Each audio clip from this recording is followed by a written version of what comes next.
Гостувам в Елизиум и ми е изключително приятно в атмосферата, която е старинна, антична, с много послания, най-вече за световете, които таи в себе си. Аз ще ви говоря за древните цивилизации, човешките свръхвъзможности през хилядолетията и наследниците на тези свръххора, които са в наше време.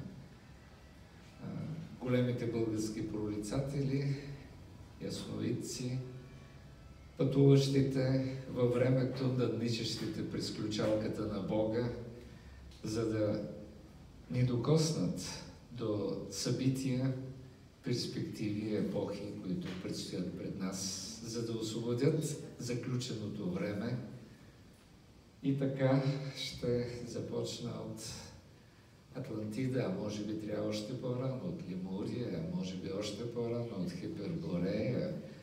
Едни митични цивилизации, оставили спомени в митологиите, тук-там в някои исторически преписки, които за мнозина учени будят съмнение, като просто приказни истории и най-вече отстаяното дълбоко в човешкото подсъзнание, което може да се разкрие по пътя на регресията. А регресията е един надежден метод за пътуване в миналото, защото там, където няма... Здравей, Ангелчо. Казах пътуване в миналото, един ангел пристигна. Да, приятел. И така, когато няма други възможности да се докосне човек до непостижимото в световете, когато няма материални следи, респектиращи артефакти от оная епоха, примерно Атлантида потънала под тонове вода, кой ще копае в океанското дъно? Кой ще стигне до тези пластове? Подводната археология още е в пеленаческа възраст. Вярно, тя наскоро откри Титаник, но това се останките от Титаник, но това се дължеше на спорадичните, спонтанни търсения на един, дори не учен, на един самороден изследовател. И така, миналото. Много малко знаем за предпотопните цивилизации. Почти нищо. След потопа нещата са ясни. Там са глинените плочки от Шумерия, там е Вавилон, Асирия, писмените следи от онези светове, Египет, разбира се, не на последно място. Обаче за онзи период откъслечни, ненадежни за учените надписи пред потопа, най-вече Шумерия, защото глинените плочки в Шумерия, епоса на Гилгамеш, това е най-старото досега съхранено сред човечеството познание за световете преди потопа. Аз бих казал, светът е много различен преди потопа и след потопа. Регресиите ме дават основание да го твърдя. И бих продължил. Светът е много по-различен преди регресиите и след регресиите. Регресиите ме дават основание да го твърдя. Тук има хора, обадиха ме се, с които сме провеждали регресии от времето на Орфей, ще се радвам, ако вземат отношение. Така че, като източник на информация, ще се опирам на това, което те ни предоставят. Древните култури са мегалитни култури. Мегалитни.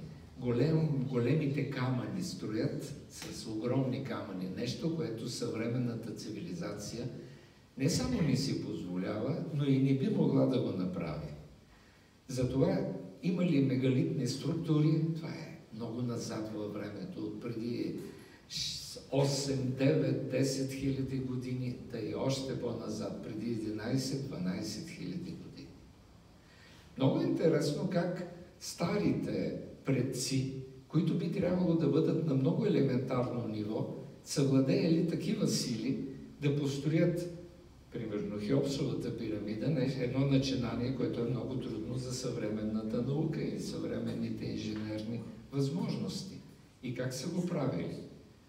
При всички случаи, това, което ни дават регресиите за праисторията е, че пирамидите на Хеопс и повечето големи пирамиди са много по-стари от това, което е известно от изследванията на съвременните египтолози. Много по-стари е Сфинксът и все повече доказателства излизат за това. И тепърва предстои там да се разкрият някои от тайните на човешката цивилизация, скрити под лапите на Сфинкса в онези зали на записките, за които има и арабски легенди, за които говори Едгар Кейси, големия прорицател, за които говори и Тот Атланта, Тот Хермес, Трисмегист, по-късно превърнат в бог за древните гърци. Тайнствени цивилизации с тайнствени възможности. И ако се върнем към големите мегалити у нас, ние ще видим, наскоро бях на Бегликташ, онези огромни камъни, закрепени само на едни малки пространства. Как са го правили онези първобитни хора? И защо? Та един подобен мегалит има и на Беленташ, над самата пропаст долу. Стои закрепен на нищото. Ами, вратата на богинята Майка в Бузовград, която също е закрепена на края на една близо 200 метрова пропаст. Как са го правили древните и защо и какви послания ни изпращат? Посланията са: ние можем да правим невъзможното. Да, те са правили невъзможното. Това поставя големия въпрос: на къде върви човешката цивилизация? Дали към напредък или към изоставане? Думата напредък съществува едва от 19 век. Прогрес, думата прогрес. До тогава никой не е говорил за прогрес. Да, 19 век дава много на човечеството и оттам тръгва прогреса, икономическа революция, индустриална революция, съвременната революция, която е свързана с компютрите и познанието, което те ни доставят и променят света. Но онази революция, която е в миналото, е още по-грабваща и още по-впечатляваща, защото би трябвало да имат огромни познания древните предци от преди хиляди години, като на Гюбекли Тепе, Карахан Тепе, Диринкою в Мала Азия, ония древни градове. Също издигат огромни структури. Как го правят? С каменните чукове брадви, с каменните тесли. Много е трудно да се постигне това.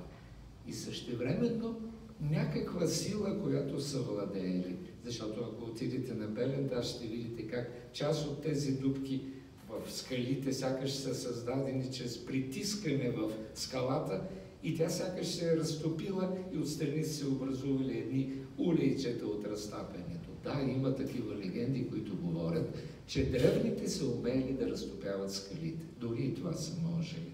Иначе няма обяснение.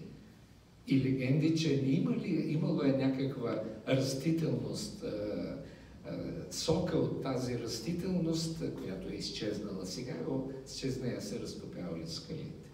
Но моята тема бе за свръхчовешките възможности в древността.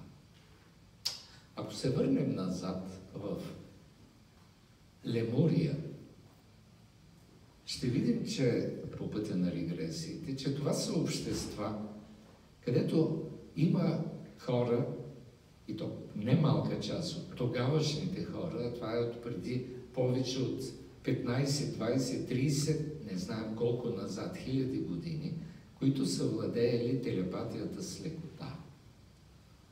Ако се върнем назад, още по-назад, в митичната Хиперборея, ще се окаже, че там почти всички са били телепати. Или човечеството в най-дълбоката праисторическа възраст е владеело свръхвъзможности, които ние сега не притежаваме. И с развитието на цивилизацията, съвременната цивилизация, тези качества се погубват все повече и все повече. В известен смисъл науката, техниката, придобивките на електрониката ни правят все по-мързеливи. Така ли е? Да. Не можем, нали, да отидем в големия град, без да има един ориентир на колата, една какичка да ни казва сега надясно, а сега наляво, и ние сме най-обикновени изпълнители, не ни трябва мозък, ние сме полуроботи. Да, за съжаление има една такава смущаваща тенденция, която се разраства. Да, но в миналото не е било така. Пак е имало технически придобивки, да, имало е. Ще говорим и за тях. И въпреки това, това са едни светове, които комуникират с небесните цивилизации. Сигурно ще звучи странно, но все повече факти излизат, че някога боговете са слизали на земята и хората са комуникирали с тях. Или ако се върнем към изумрудените скрижали на Тот Атланта, той казва там, някога боговете бяха хора и хората бяха богове. Ако се... Някога. Сега мнозина се считат за богове, защото егото им е много голямо и едва ли не, Бог за тях не съществува, което е кощунство.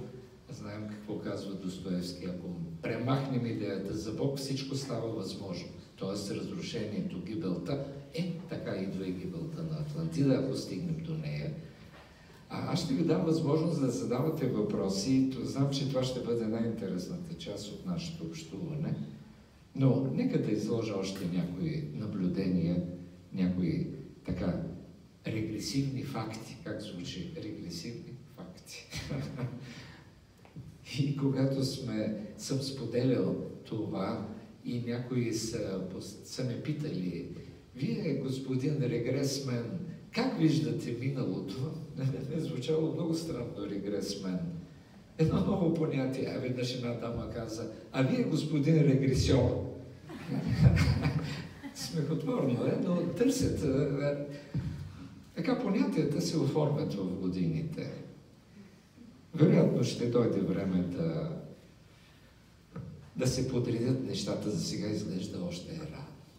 И така, древните цивилизации. Ние тук се връщаме все повече към генезиса, в този разговор, в това пътуване назад във времето. Човешкия генезис, който има божествена плънка, божествена съставка. И всяка една религия говори за това. Бог помогна на човека, Бог създаде човека, Бог слезе от небето, боговете слязоха при хората и те ги научиха. И някога представата за богове, това е било, знаете го всички, това извънземните, да си го кажем направо. Високо напреднали цивилизации, които са слизали на земята, които са и сега тук. И все повече данни излизат за тях, само че ги наричаме извънземни. И те са много по-предпазливи към нас сега. И сигурно имат основание да бъдат предпазливи. Малко сме опасни. Малко излизаме от контрола. Провокираме конфронтации, войни, унищожения. Не знам на къде върви човечеството, до къде ще стигне. И така, някога в далечната праистория ще говоря за тези регресии, които са свързани с Атлантида. Е имало не само подход, специален подход към свръхсетивните човешки възможности, но и чувство за разбиране, че те се губят още в Атлантида. Това сочат регресиите. Защото в Лемурия са били много повече, в Хиперборея още повече. Но най-ранните светове, Хиперборея, там съществата, както сочат регресиите, човешките предходници са били наистина полухора, полубогове. В смисъл, материята не е решаваща. Това са едни едни полуполеви създания, които могат да левитират всичките, могат да летят с лекота, да си придават мисли, да имат колективно мислене, добронамереността да го господства, боговете да слизат свободно при тях. Едни цивилизации, които са изчезнали, Хиперборея. Но тук има едни много интересни изследвания на академик Александър Фол, който в своите проучвания казва, траките са продължители на хиперборейците. Траките, не други. Траките. Да, нашите предходници. И точно академик Александър Фол, този голям български учен, след смъртта си пожела неговия прах да бъде разпръснат през вратата на богинята майка над Бозовград. Тракийските, предтракийския мегалит, което също никак не е случайно.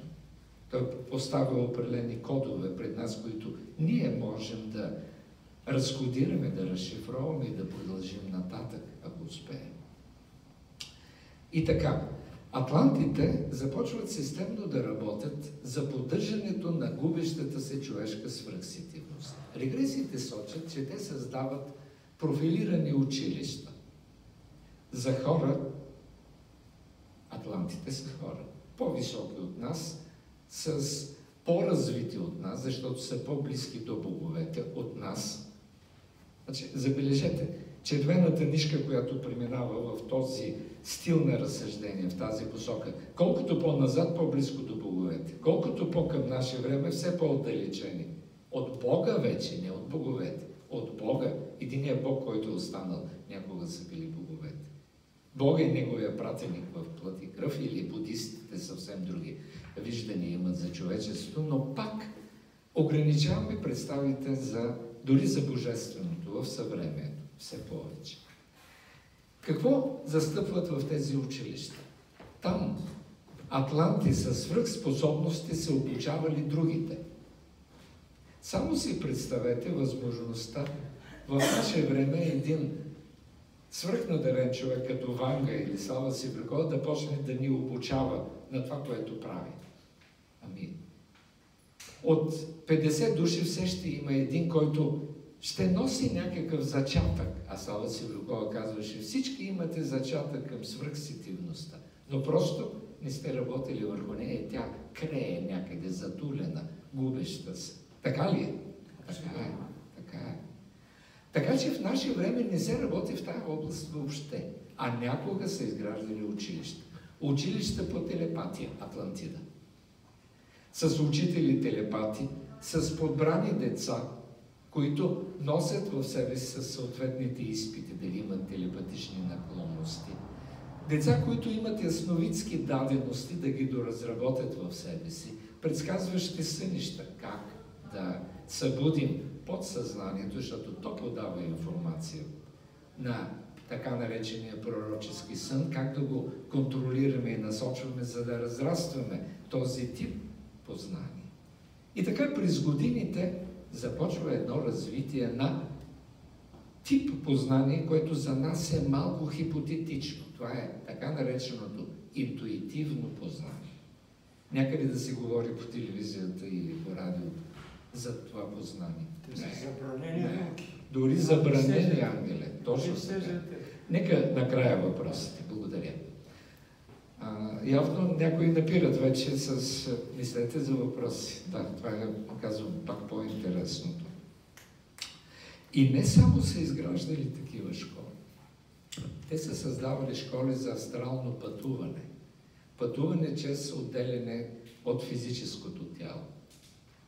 Ако се върнем назад към това, което ни сочи древната, най-древната методология, някои исторически бегли податки и регресиите с техните търсения, се оказва, че човекът е душа, която придобива плът. Всички сме учили някога биология и знаем, че ние сме плът, ние сме биологични същества. И едва наскоро почнахме да говорим, че имаме и души. Преди това нямахме всякакви души. И така, човекът е преди всичко душа и тя добива плът, защото слиза в плът на земята. Ние слизаме в плът и в отвъдното пак сме си души. Тоест, ние временно приемаме плътта, за да се реализираме на тази земя. Самата постановка за това, че първо е духа, душата, после е материята, преобръща из основи до скорошните масови и сега владеещи представи сред човешкия род. Това променя из основи. Защото променя и парадигмата за живота и смъртта, че със смъртта животът не завършва, защото душата остава. Духът и душата, този брат и сестра, които са във всеки един от нас и по-више. Духът, защото е съставката на висшия първотворец, те са неунищожими. С ясното съзнание за това животът се променя. Всички прорицатели, връщам се към съвременните български прорицатели, някои от които имах шанса да познавам, са говорили изключително задълбочено за душата с огромно уважение. Още повече за духа и най-вече за Всевишния. Значи, представата за човешката свръхсетивност е свързана по тази основа, по тази вертикала. Аз, душата, духа, първотворецът, горе. И разкъса ли се тази нишка в една от съставките, може да се разпадне цялата система. Най-тънкото във всичко това е нишката на аза. Егото. Защото егото може да разруши всичко останало. Силното его ще потисне душата.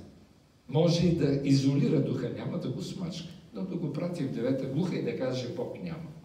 И да си останем ограничени в този свят и да решим, че ето като си отидем и всичко свършва. Не свършва, продължава. Смъртта е една почивка, то е продължение. Еволюцията, надграждането, усъвършенстването на човека продължава. През живота и смъртта като различни етапи. И това е било пределно ясно на древните, прадревните цивилизации. Това е пределно ясно и на съвременните, доскоро наши големи прорицатели. Затова и всеки един от тях има ясна връзка за представата за Бог. Не е страх, но уважение, преклонение пред висшата сила. Изгубим ли тази представа, ние почваме да обслужваме егото с първичните страсти. И тогава става малко страшно.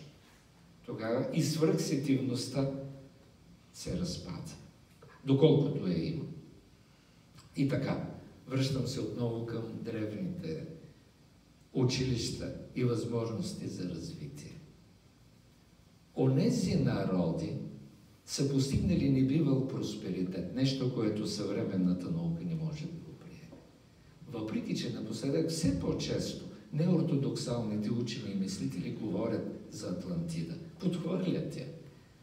Вероятно е имало цивилизация назад, която е оставила своите следи, защото шумерите, които ги считат за първите, оттам тръгва цивилизацията от преди 8-9 хиляди години.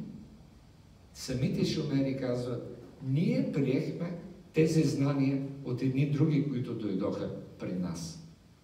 От едни други, от една потънала страна. И тази страна е все по-ясно коя е. Тук по нашите земи имаме необичайни възможности и дори бих казал стълпотворение от свръхфеномени. Феномени и свръхфеномени. И много ме е впечатлявало и съм се питал защо и откъде. Първо, енергията в България е много силна. Правило ми е силно впечатление, пътувайки в чужбина, дори в съседни балкански страни, няма това излъчване. Или, примерно, връщам се със самолет от Англия и изведнъж, оле, невероятно. Ама то кипи, енергията кипи тук. Толкова неудържима, че понякога и ние, българите, ставаме неудържими в реакциите си. Има ли го и това? Има го. И тук е отговорността на нашите водачи, на къде ще ни поведат. Той е свръхенергичен народ, който великите някога царе и водачи, които са били извисени личности. Симеон не е случайен. Не е като във филма, дето даваха тия безумия, викът на буквите или какво беше. Пълно безумие, нали? Да си игнорираме най-великите царе. Нищо подобно. И не мога да приема тази политика да си смачкваме най-големите водачи на народа, за да се прекланяме при чуждите, които са много по-ниски от нашите. Много. Но да не се отклонявам от свръхсетивността. големите наши царе също са носили такива способности. Големите водачи.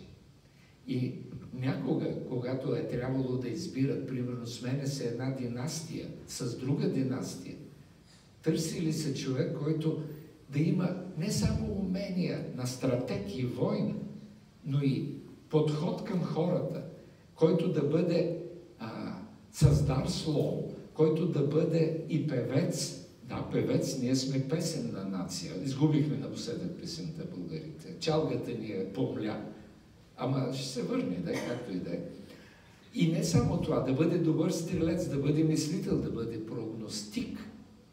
И затова на това чудесно райско кътче оцелява България 1000 и толкова години, благодарение на прекрасните водачи, които сме имали някога. Също със свръхсетивност. Това е.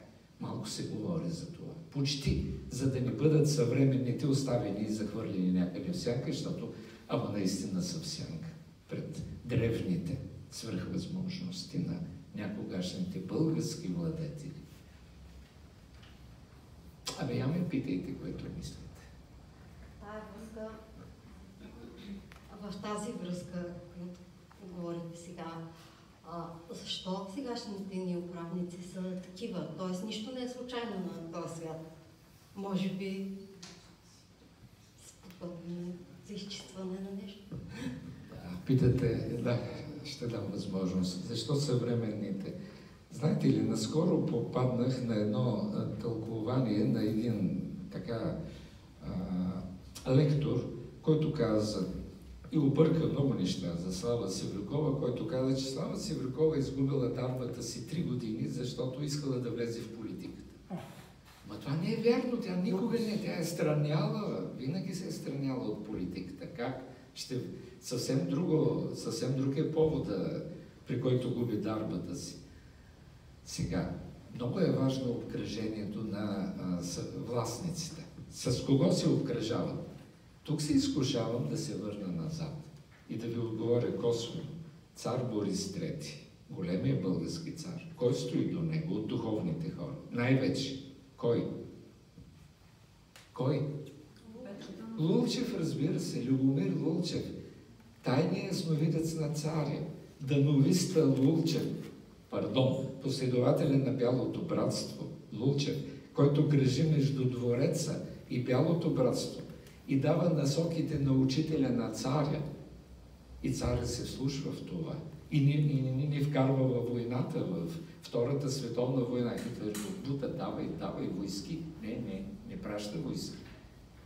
Много е важен съветника. Добрите съветници. Вероятно няма добри съветници. Аз да няма добри съветници, значи и те не са качествени. Да не се ги намерят. Хайде за политика да не говорим. Не за политика, просто защото нищо не е случайно това. Не случайно ли ни е дадено, т.е. да влезем в този омагиосен кръг сега? По някаква причина. Сега сме в една спирала на сриването. И то много силна спирала. То се вижда. То не точно говори. Само да не смее да пусне човек по света у нас, да види какви поразии стават. Нали? Вече съм спрял да го гледам, защото се паза хигиена на сетивата. Нали? Не бива да се повлияваме от негативите, които съзнателно ни вкарват. Трябва да бъдем на висота и уважавам младите хора много с интернет информацията, която черпят. По-изискана, ако подбират добре извора. Много е важно това. Искахте да попитате. Може да дадете някакъв пример, някаква история да разкажете за някои от прорицателите или царе, които са имали някакви... История за? За царе или прорицатели? Съвременните? Не, регресивни факти. Регресивни факти. Да, ще ви разкажа някои неща, които са ме впечатлявали и съм си мислил, дори възможно ли е това. Оказвало се, според някои регресии, че исторически личности, които са оставили много силни следи в митологиите, от древността в религиите, ако щете, имат корени, доперни точки с изселниците от Атлантида. Това ме е впечатлявало. Примерно, това ще излезе в новата книга, която в началото на другия месец. Сега излезе Атлантида между нея и да, сега подготвям продължението. Атлантида отвъд Ада. Какво става с оцелелите атланти? Какви следи оставят те в синхрон с това, което попитахте? И при една от регресиите попадам на следния момент. Ние сме изселници от острова преди да потъне. Сега, тук е много важно. Острова преди да потъне. Ние стигнахме до тази информация, че атлантите са имали профилирани училища и са ценили много свръхсетивното познание, интуитивното познание. Те са знаели, че тая разруха е неизбежна, че тя ще ги сполети и те ще бъдат унищожени. И затова разселването на атлантите започва много преди рухването на острова. Една голяма част от техните учени, техните жреци успяват да се преместят в атлантските колонии. Атлантида имала много колонии. Това е един накрая остров, преди това по-голяма държава, потъва на няколко части. Накрая като един остров, който потъва. Обаче колония на Атлантида е била Египет. Една част от атлантите отиват в Египет. И тук е много интересно, когато сме възстановявали добре, ще ви възстановя по спомен регресия. Интересно ще ви бъде. Регресия на жрица в египетски храм. Така се видя жената. Аз съм жрица в египетски храм. Когато човекът навлезе в ниво, аз също навлизам в ниво, за да има синхрон. И в този момент сякаш свише ми идва въпросът. А ти знаеш ли кой е Тот? Тишина. След малко. Той отсреща. Той стои срещу мен. И все пак, кой е Тот? Той лети. Добре, къде лети? Той долетя при нас. Ти виждала ли си го? Не, но са разказвали как Тот пристигна, Тот Атлант. Как пристигна? Той долетя с крила. Как долетя с крила? Значи, мисленето на човека от 21 век е съвършено различно от мисленето на човека от преди столетия и хилядолетия, да ни говорим назад във време. Ей така с разтворени крила. Махаше ли ги? Не ги махаше. А как? Долетя и кацна при нас. Сега, след време, когато съм обобщавал резултатите от регресиите, аз се питах, какво е това летателно пособие, което не е размахвало крила, което много прилича на самолет? Или на нещо подобно, може би делтапланер от съвременна позиция. Безмоторен самолет, не знам. Самия Едгар Кейси казва, атлантите имаха самолетоподобни летателни тела. Това след време го научих, когато се рових назад към ясновидските прогнози на този голям световен пролицател. И така, Тот прилетя и кацна при нас. Как го приехте? Със страх. Естествено, със страх уния хора, които да ти кацнат с крила, то е божество. Човек може ли да лети тогава? Добре. И какво направи Тот? Той влезе в царския двор. Имали са вече някакви владетели. Това е пред фараоновото време. Тоест, това е най-древното време. Тук трябва да отворя една скоба. Длъжен съм да го направя, защото опирайки само на регресиите, би звучало несериозно. Но, когато се преглежда историческата хроника, древните египтяни имат 3 периода в техните династии. Първата династия е династия на полубоговете. Някъде от преди 10 000 години, казват те, тук управляваха полубоговете. След това управляваха децата на хора. И след това някъде около 5000 години, преди нашето време, са фараоните. Учените признават само третата династия, защото това е династията на фараоните. А династия на полубоговете не, защото полубоговете пишат в древните хроники, живеели 200-300 години, което не е възможно за съвременния човек. Връщаме се назад. Епохата на полубоговете. Древните племена са наричали атлантите полубогове. Полубогове, това е голяма тема. полубогове, защото те са живата връзка между представителите на космическите напреднали цивилизации и земляните и владеят огромни способности. Повечето извънземни са владеят телепатия, слепота. Те контактуват телепатично и множество регресии го показаха. И така, Тот се настани във владетелския двор и започна да ни помага. А как ви помагаш? Той ни даде иероглифите. Тот ни даде иероглифите. Какво означава иероглиф? Тайно писмо. Иероглиф. Тайно писмо, което е ползвано някога от царете и жреците. По-късно вече добива по-широка популярност. На средство за предаване на информация. Той ни научи да строим пирамидите.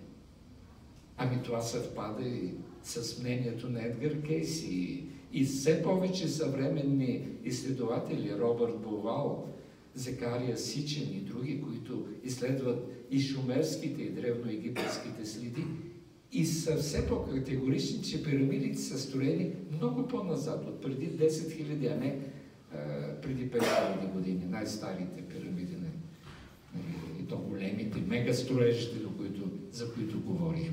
И така, той се настани и започна да ни получава.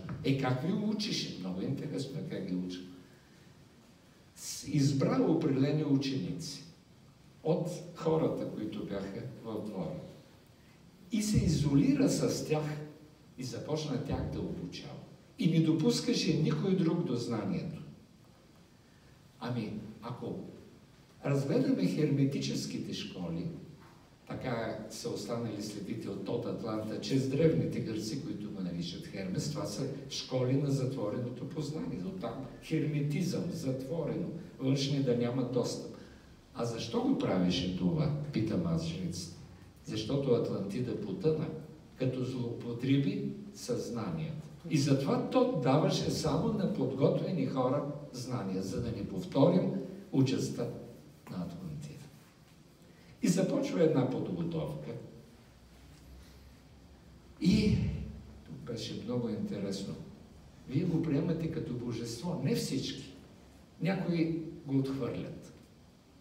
Много им е трудно да приемат тази информация, която идва отвън. Много трудно. Той ни учеше да лекуваме болести. Дори човешкия мозък, как да се оперира човешкия мозък. И най-интересното, което беше от една дълга регресия, почти 2 часа, че един от учениците от школата на Тот напусна школата и отиде да лекува хората. Свободно. И каква беше неговата съдба? Него го убиха. Асоциирам с една личност историческа, който безвъзмездно дава от себе си и го разпъват. Асоциация. Асоциация. Изключително интересно, фрапиращо, впечатляващо. Или регресия от времето на Орфей. Ние сме от острова, които пътуваме. Стигнахме с кораби до Гърция. Оттам продължихме пеш, имахме водачи, заобиколихме гърците. Атлантите и гърците не са се обичали.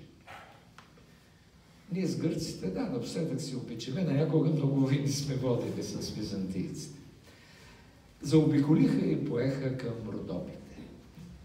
Ние бяхме 6, по-високи от останалите, ние бяхме мъже.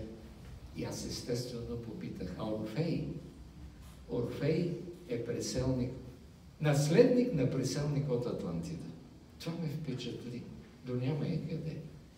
Орфей е приемат за полубог между траките. Той с песента омагьосва и хора, и зверове, и животът се променя през епохата на Орфей. И когато сме пътували назад в миналото, се оказа, че дори някои високо посветени, като Буда, имат атлантски корени. Да се запитаме, а нашите големи пророци, откъде идва тая дарба? Вероятно пак от там. Далечни корени от онези светове. А този български народ, който е толкова отворен към духовното, ние сме наистина отворени към духа. Има много профани, има много простаци, има много ниски хора на много ниски нива, извинявайте за израза. Простаци, има, ги гледаме по телевизията почти всеки ден. Ми са загледани дори за помирисване, ама имаме и много шкарто. И за съжаление горе. Отайката плува горе. Не отайката, жълтата пяна, за съжаление. Така че, да, отговорих. Въпроси. Да?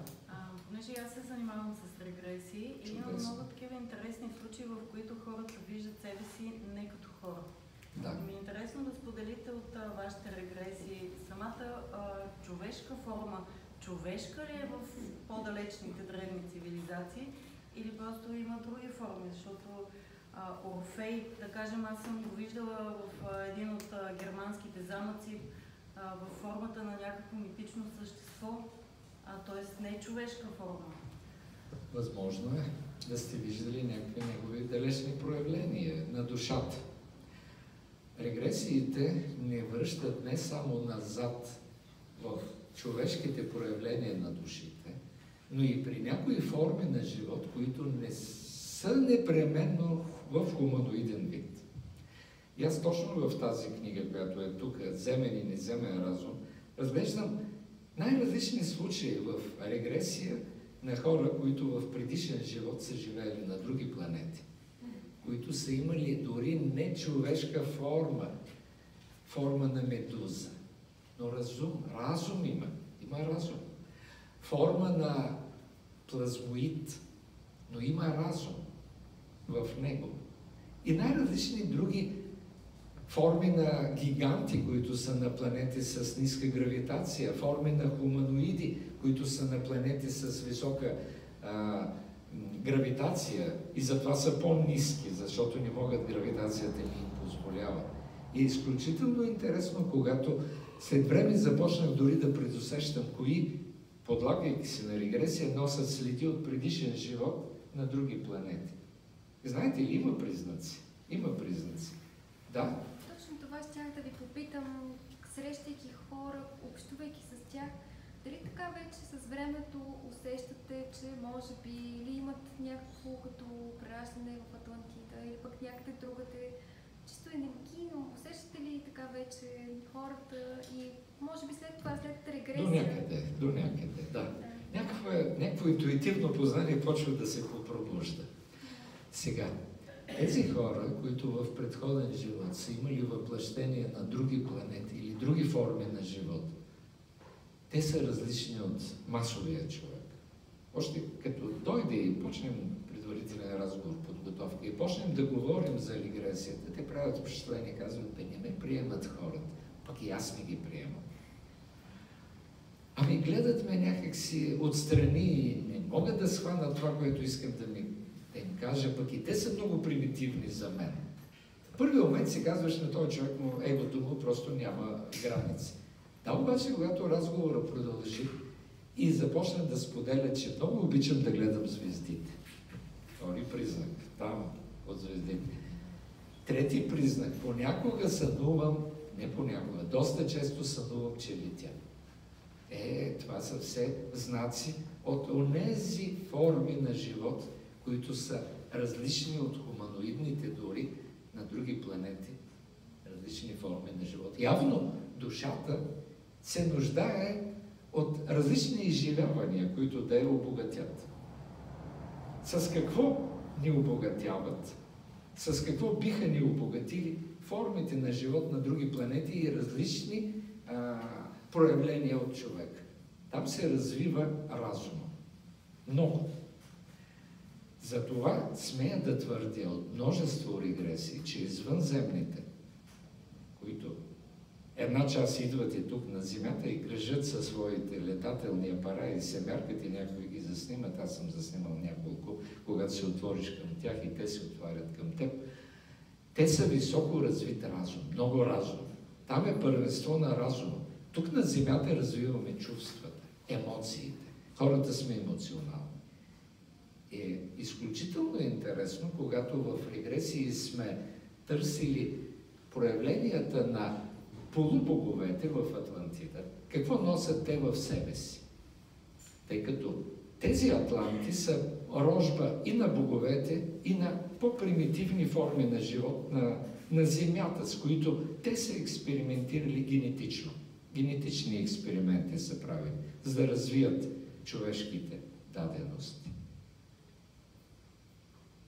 Боговете са вложили в човека много рациум. Човека като изходен материал много чувства. Ние сме същества на чувствата. Сърцето. Сърцето ни води много пъти. Понякога ни подвежда, но за нас е много важно сърцето. Ние се събираме с сродните души, защото сърцето ни подсказва: ти си от моята група. И ни е хубаво, когато сме заедно. Сърцето не е ума. Ума може да подведе понякога. Интуицията, интуитивното у нас се развива. А интуицията идва пак от тях. От така наречените богове. Така че е много интересно този тип изследвания, посоките, тенденциите. Да, благодаря за въпроса. Може ли да се върнем пак към атлантите? Да. И да попитам, знаете ли нещо за атлантския щит? Кой щит? Ами, около Приморско. Сега чувам. Вярно. Значи около Приморско е Бегликташ. И Там. двете Странули. Възможно е.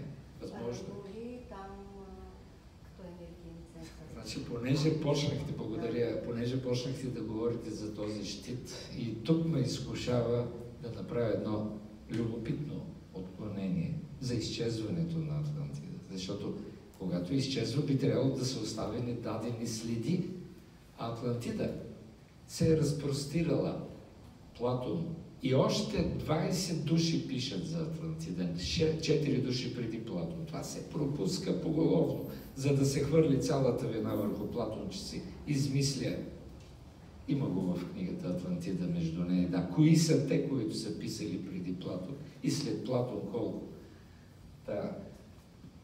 Самия Платон, самия Кирхер, един иезуитски монах, който успял да съхрани картата на Атлантида, намирайки я в Ватикана, и се счита, че тази карта е била от Александрийската библиотека преди последното й опожаряване. Там е много точно обозначена последната част на Атлантида, която е оцеляла с 6 реки, за които пише и Платон.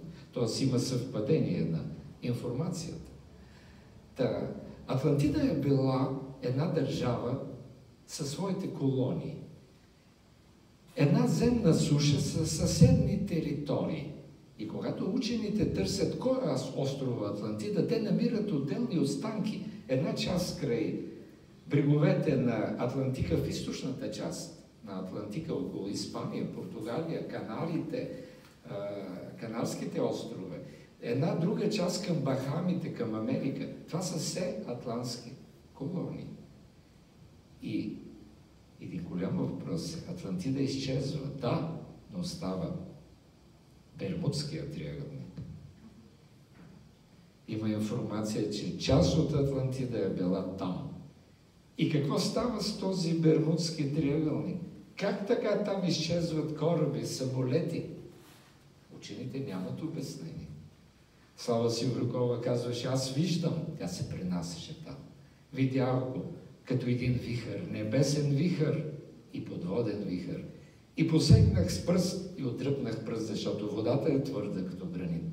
Значи някакви сили работят там и унищожават. Кое ги провокира?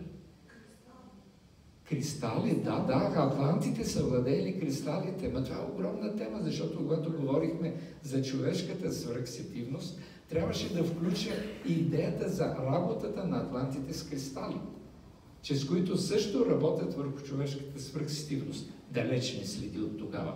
Сменям темата. Далечни следи. Кристала, който носи информация, и съвременните български прорицатели. Ванга, я ми дай шекерчето.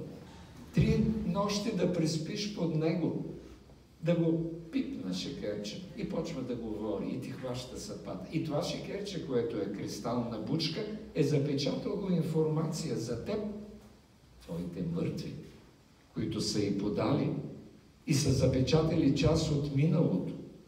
и някои тенденции на бъдещето. Работа с кристали, това са го правили атлантите. В много по-разширен, това е откъслична следа от древната Атлантида като метод за комуникиране на човешкото подсъзнание, свръхсъзнание с минало и бъдеще. Да. Ами, аз да попитам нещо, за път път съм на ваша лекция, много и нещо съм ви гледала, нали, от медиите, знам ви. Понеже казват, че и Кайлас е кристал, нали, Да. имената Кайлас. Да, да. И затова там има мистични случаи на хора, които скоро след това почиват. Те, нали, по принцип, не на всеки дават да се обиколи Кайлас вътрешна кора. Нали, външна кора се прави. Вътрешна кора позволява там и помня след 13 външни кори или нещо такова. Аз си го обяснявам с това, че да свикне съответния организъм на тези вибрации. Нали, като нещо, като подготовка, за да можеш да навлезеш вече по-навътре. И мистичните са, че хора, които са правили вътрешни кори, имало случаи, които започват бързо да стареят на физически план, защото близо до планината времето и пространството тичали по различен начин. Казват, че не е планина, е кристал. Да. Нещо ви така... Имате ли информация? Кайлас или Кайлаш, някои го наричат. Да. Не е нормална. При всички случаи е нещо различно. Информация, защото кристалите най-чисто запазвали информацията Точно в така. времето. Точно така. Нещо вие, ако може да кажете за Какво мога да кажа, че там често пъти са наблюдавани НЛО над планината Кайлас. Чита се, че там е един от порталите между световете, че може да преминават от нашето пространство и измерение в измерението на другите светове. И затова е едно особено място. Особените места са под особено съхранение. Това не е за всеки. Затова и там хора се разболяват и изчезват, защото не е за всеки. Не е за всеки. Ако се спомняте, има едно такова предсказание на Ванга за Беленташ. Те казва, 7 души трябва да си отидат на Беленташ, за да разберем коя е истината за него. Беленташ. Тоест, това са портали. И Беленташ е портал тук близо до нас. Обаче още някои регресии надникнаха в Беленташ. Това го давам в тая книга "Прераждане еволюция", първа част. Една адвокатка се подлага на регресия. Това е адвокат. Това е критичен човек. Той разнищва човешките несъвършенства и отклонения. От това си вади хляба в крайна сметка. Нали? Не може без тях. Чеда на дявола, ама трябва да има и този тип равновесие. И така, влиза в ниво и тя в предварителния разговор ми каза, аз съм адвокат, обаче ме влекат древните неща. Много обичам да ходя на старинни места. Сякаш не е характерно за моята професия. Чудесно повод за регресия. Влиза в ниво и се видя в предишен живот като жрец на Беленташ. Аз настръхнах естествено, защото няма информация какви ритуали са се извършвали там, каква е функцията на самия Беленташ, как са предсказвали бъдещето, защото това е едно прорицалище. И започва 5 само мъже, жреци. Ние сме 5. Най-възрастният води процесия. Там има едни стълбички, не знам дали сте забелязали. Изкачваме се, част от тях сега са разрушени, изкачваме се догоре, най-възрастния, отпред. И на самия Беленташ са предсказвали бъдещето. И тук вече трепна още повече сърцето да разбира как са предсказвали бъдещето. И започна една сага, едно пътуване назад във времето. 2 от жреците застават над 2 щерни. Щерни, 2 кладенеца, изкопани в скалите. Били ли сте там? Някои са били, други не, естествено. В интернет ще видите всичко. Чичко Google ще ни предаде това, което губим, ама не е най-чистия извод Чичко Google. Както и да е. И така, ако внимателно се гледате, скоро водих едни хора да им покажа. Много е важно, Гьоте казва, човек вижда това, което му показват. Ние някои неща не ги виждаме, защото няма кой да ни ги покаже. Така и на Белен таш. Много е важно, ако се гледате в двата изкопани кладенеца, ще видите, че те имат форма, както са кръгли, най-отгоре имат форма на човешки очи. Забелязали ли сте? Сини кладенчета отстрани, от двете и на двата, и са на разстояние един от друг. И така, как са предсказвали бъдещето? Хора на Белен таш не са можели, според регресията, да се качват обикновени простосмъртни. Хора се качват, но не и простосмъртните. Тоест, горе са само жреците.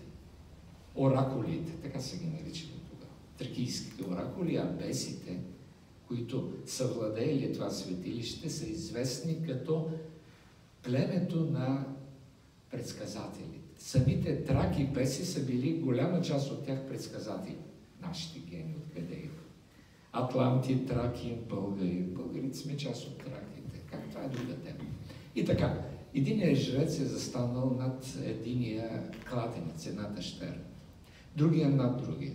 Има един трети жрец, който стои между тях. Хората отдолу от подножието, не се качват горе, от подножието задават въпроси. Посредника, който отива и съобщава въпроса, от който се интересува човек. На единия от предсказателите до единия кладенец и на другия.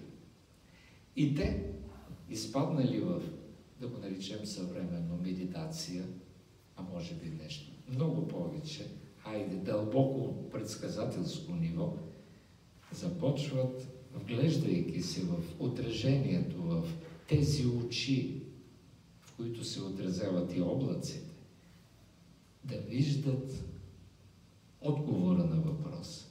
И всеки един тихо съобщава на посредника какъв е отговор. Отива при другия оракул, на другия кладенец. Същия въпрос. И ако отговорите от двамата оракули съвпаднат, каза регресията, тогава се съобщава на човека, който е долу. Информацията е безпогрешна. И тук последва въпросът. А тези оракули винаги ли са във форма? И най-изненадващия отговор. Понякога информацията им се губи. Те се взират в кладенците и нищо не им се дава. И тогава вземат едни малки камъчета и ги хвърлят във водата. Водата се раздвижва и те в кръговете, в това раздвижване получават отговор на въпроса. И ако съвпадне от двамата прорицатели, се съобщава на човек. Вижте каква отговорност при предсказанията в древността. И тук се връщам отново към Любомир Лулчев. Съжалявам, не взех книги, забравих да взема книгите за Любомир Лулчев, който споделя, когато казва, аз виждам бъдещето, а той е виждал бъдещето на царя и на България. И примерно до мене ми дадат една ръка, хиромантия, хирология. Аз се взирам в нея, виждам линиите и в един момент линиите изчезват. И аз виждам събитията на тая ръка. Това е прорицател. Не толкова линиите, отгоре информацията, която свръхсъзнанието проговаря, ако се стигне до него. А той го е правил. Да. Въпроси. Слушам един въпрос. Да. Много малко страничен, но има връзка. Казахте Атлантите, връзката на Атлантите с Древния Египет. Да. Така, моят въпрос е, от Древния Египет има една легенда, която аз считам, че не е чисто легенда, за гробницата на Бастет в Странджа. Да. Знаете, че са водили разкопки там. Да. Знаете как са завършили хората, които са водили разкопките. Въпросът ми е, защото и те са ходили при баба Ванга и баба Ванга им е казала, че не е дошъл момента и времето хората да разкрият... Както при Царичина също. Да, знанията, които се крият в тази гробница на вас, Странджа. Искам да чуя вашата визия за това. Сега, регресии за Бастет не съм провеждал, да бъда откровен и честен. Действително са правени секретни проучвания там. Людмила Живкова ги провокира, това и коства много, знаем какво. Информацията, която на времето е провеждана от съветски изследователи, заминава.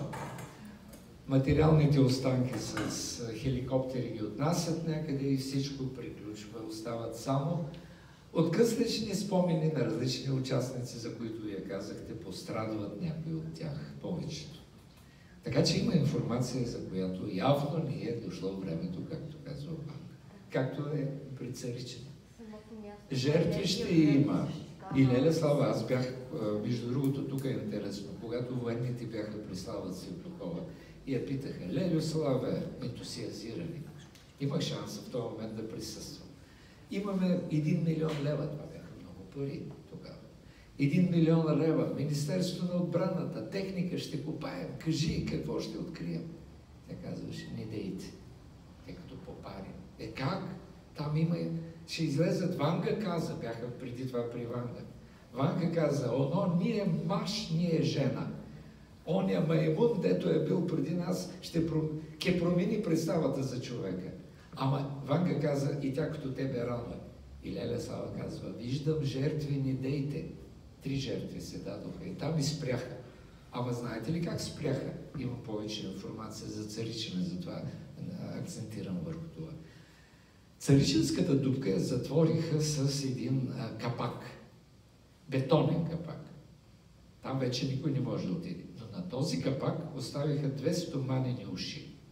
Някога капака ще бъде вдигнат и ще продължат, вероятно, когато им дойде времето. Изследване.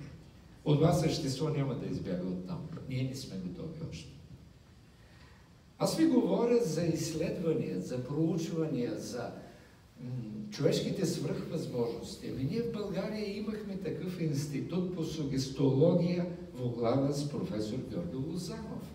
Той работеше 10 години. И знаете ли какво стана с него? И с институт. Института беше закрит, Георги Лозанов беше 10 години под домашен арест. Всичките изследвания, които той направи, изчезнаха, прибраха ги. Значи това е една стратегическа информация. Пази се някъде. Явно силата е голяма на човешките свръхвъзможности. Да не се злоупотреби с тях. Допускам това. И когато говорим за... Явно отиваме към финала. Сигурно имате още въпроси. На 2 ноември пак ще се видим, пак ще бъда тук и нали, аз имам капацитет само да довърша. Когато говорим за човешките свръхвъзможности и тяхната мощ, тя е невероятна. Тя е невероятна и затова тези хора са под контрол. Аз не трябваше да пиша книгите за Слава Сибрюкова. Друг трябваше и знам кой трябваше от хората около нея. Но стана така, че не изпуснаха. Изпуснаха ме, буквално. И аз си платих за това, че ме хулиха и ме ругаха и не знам какво, но оставих, иначе нямаше да се знае 6 книги и един документален филм за Леля Слава. После не им съм интересен явно вече. Той излезе. С мен, без мен то върви. Но ме предупреждаваха, внимавай тая книга да не излиза. Вера Кочовска ме е предупреждавала. Внимавай, опасност за живота, тя виждаш. Както и да е. А вие си поемате отговорността и издавате тези книги. Сега ще ви кажа. Добре, провокирахте. Това беше 3-та книга. Моля? Според мен, щом сте жив, Има една такава вселенска истина, който казва защото истина, ви трябва да вселената внесете спазва. Само не в хора. Да? Казвам, щом сте жив след тези предупреждения, значи вие свише сте пазен, за да не го дадете това нещо на нас. Просто бях млад и глупав и сложи главата в топлата. Аз според мен не съм. Бях на 30 няколко години и не разбирах какво значи всичко това. Бяха излезли 2 книги за Слава Сибрюкова. На представянето в София, една близка на Леля Слава ме помоли, напиши на Вера 2 книги, искам да й ги подаря. Написах ги и заминах и аз забравих. И след време тя ми се обади по телефона и искам да те видя в нейния град. Плевен. Срещахме се, говорихме и тогава Вера ми каза, виждам, че пишеш нова книга за Леля Слава. Към да, готвя 3-та книга. Зеница към Вселената. За тая книга. никаква информация да не излиза от теб за тази книга. Викам, защо да вярвам? Опасно е. Какво е опасно? За теб. За живота ти ли? Да, за живота. Викаме, тогава да ни я пускам. Не. Книгата ще излезе. После с теб, без теб, тя вече си върви. Ти вече не си, но до тогава ще те спрат. Както се опитваха и да ме спират. Така, сега да видите какво стана. Когато човек работи с света на чудесата, това ми е наслова на всички книги, свят на чудеса, и чудесата се отварят към него. Книгата вече я подготвих, тя трябваше вече да види бял свят и аз сънувам сън. Преди всяка книга съм сънувал Слава Сибракова. Тя се явяваше на сън да ми каже, че книгата е готова. Аз се мислих, че не съм достоен да напиша тия книги за нея. Но когато тя се явеше на сън и ми казваше добре, вече си позволявах да види бял свят. И така, този сън беше различен от всички други. Сънувам едно поле, един хълм по-скоро, хълм след полето, и на този хълм един изкопан гроб, празен. До него втори изкопан гроб. Отстрани трети. На третия гроб обаче има един ковчег. Малко зловещ сън. Този ковчег е целият в цвете. Аз се приближих и гледам в ковчега Слава Сибракова. Лежи в ковчега. И от момента, в който се доближих, тя се вдигна, изправи се и каза, какво си направил с мене? Аз тръгвам по света. И съня свърши. Това беше една благословия.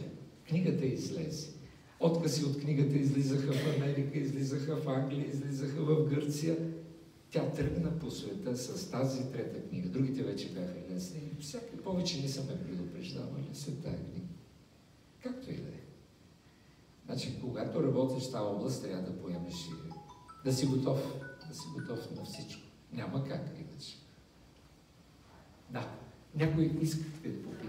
На финала сме. Всъщност е свързан с сънищата. Да. Защо ми дадете част от отговора, но може ли сънищата по време на сън ние да правим несъзнателно един вид регресия? Или по-точно как да го обясна, на мен ми се е случвало преди 2 години много често. Аз сънувам, не си спомням какво точно, но се държа все едно съм във въздуха. Не летя, както в началото казах, но стоя във въздуха и единия път срещу мен беше седи точно Исус с светлина и с ръцете. И най-интересното е, че почти наистина нищо не си спомням, но в моменти, когато се събуждам, аз падам някакси. Тоест, действително усещам се едно, че падам върху леглото или от леглото, нали? Какъв е въпросът? Не разбрах. Моля? Какъв е въпрос? Ами може ли, спейки, ние да се преместваме в някакви други светове?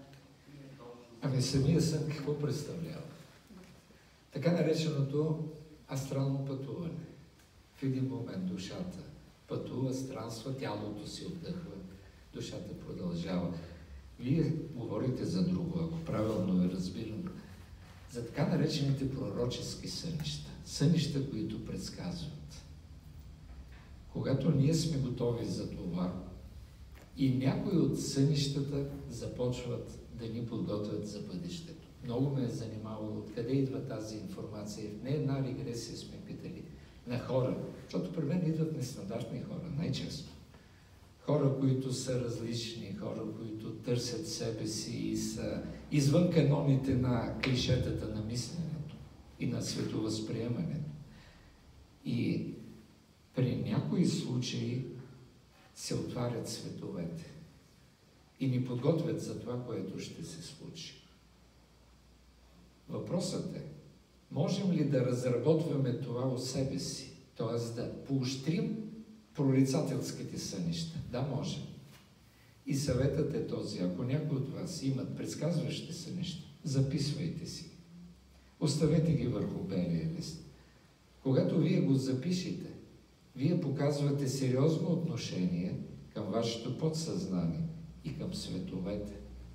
И към невидимите същества, ето стигнахме и до тях. Защото до тук говорихме ала-пала.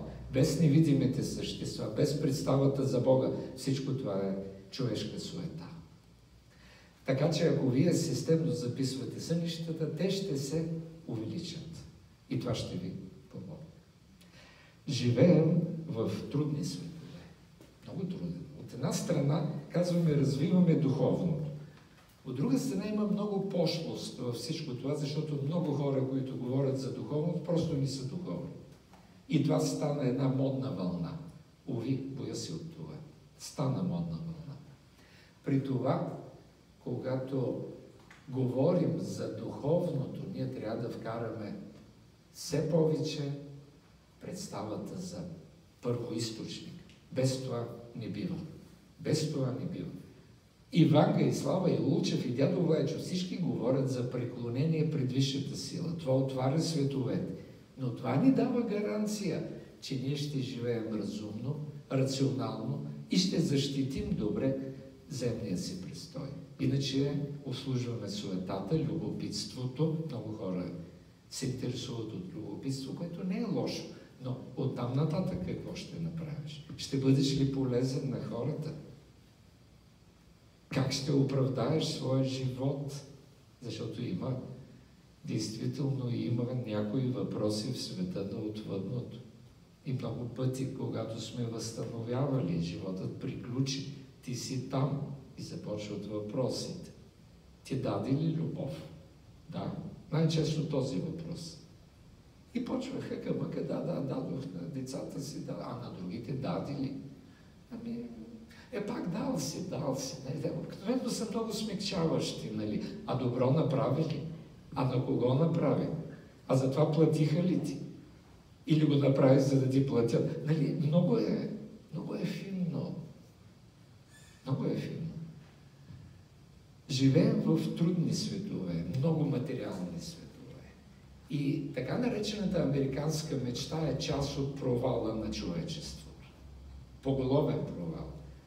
Да се стремим към щастие, към слава, към успехи. Това е част от човешкото рухване. Това е развитието на егото. А егото не е от Бога. Егото е от лукавия. Ние да бъдем повече от другите. Това пак е его. Ние сме водачите, вие не знаете, ние ще ви получаваме. Говоря за тия духовни форуми. За много хора, които излизат пред обществото, колко сме велики. Не сте велики. Щом подчертавате, че сте велики, не сте. Великият, големия, значимия, той е скромен, той стои долу. И това е част от величие. Благодаря за внимание.